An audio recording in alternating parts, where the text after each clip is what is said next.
Hi, I'm miltonchang of Bonsaiheirloom.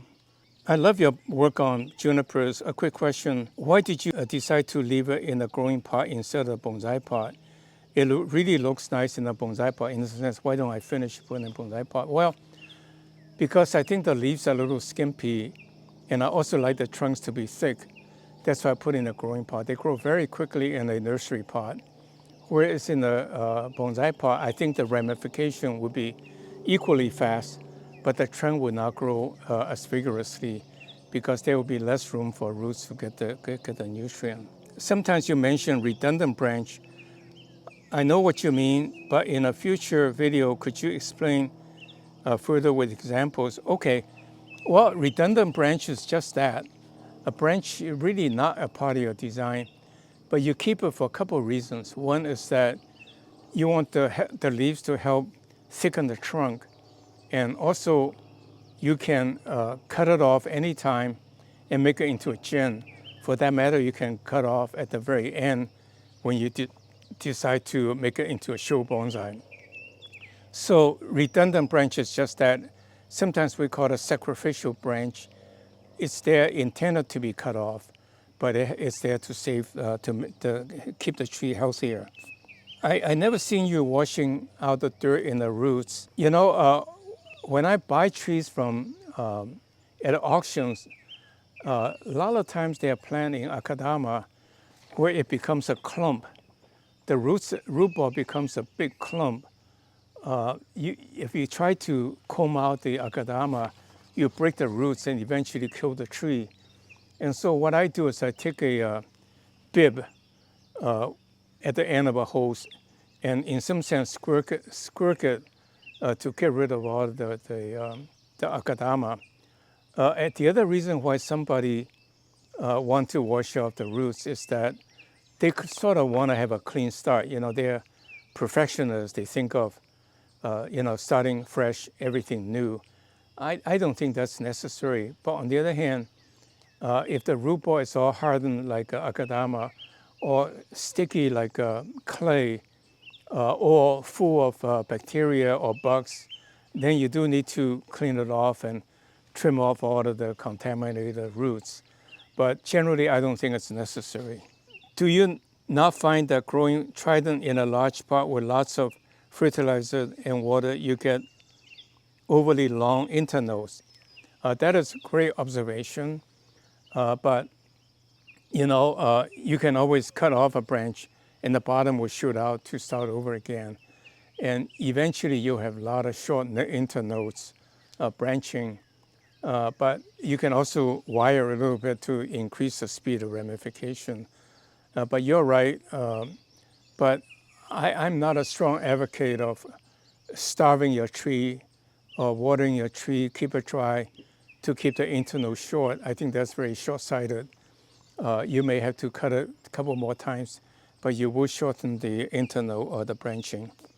What do you think about the wood of maple? Do you think it will be affected by fungal infections or rot when you give it water? I have a shoujo maple with shape like your sumo and worked the dead wood deep to the live part to prevent rot of the entire tree because I was worried about that. I don't think you have to worry too much about the rot for the maple tree. They grow pretty fast.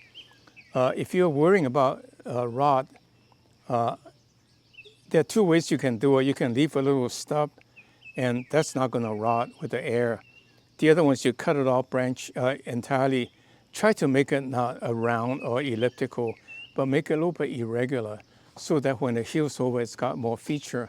It heals very quickly, and in fact, there may be a little deep hole, it will rot inside, but it really doesn't matter. It looks interesting, a little feature. I have trees like elm that are rot through totally in the middle, that's hollow. But the tree is healthy. I cut it apart, making multiple trees with the empty on the other side. It is just fine to have little rot inside. Don't forget, the rot basically will weaken the tree in terms of structure-wise, but it really doesn't hurt the health of the tree because a tree, no matter how big it is, how old it is, The live part is only 5 to 6 years. The rest of it's dead wood anyway. But it does provide strength for the tree. This is about your proven soil mix. Does that work in tropical weather? I think so. And if you're really worrying about in tropical weather, you know, the roots gets more aggressive to compensate for that. But if you're worrying about it, add one more part of perlite or one more part of coarse sand to compensate. Because I think often in tropical weather, you have rain more frequently. But on the other hand, if tropical weather means hot weather with not much rain, then you have better water it more with aeration. Thank you very much for the informative video. Which substrate mix do you use? Can you make a distinction between pre-bonsai and mature bonsai? Well, I don't know what you mean by pre-substrate. You mean planting soil? Well, I'm a lot careless in planting trees in nursery pots because there's plenty of room for roots to find where it likes and to get the nutrients it needs. But for bonsai, the area is so restricted, you really have to be careful. That's why I use my soil mix, 1 part sandy loam, which is very good sandy loam, some fertilizer, 1 part perlite and 1 part peat moss, and that seemed to work really well. But for the growing pots, I just use any garden soil mixed with redwood compost or peat moss, or for that matter, any kind of a compost, and it will work fine. This is a gorgeous tree, a nice video.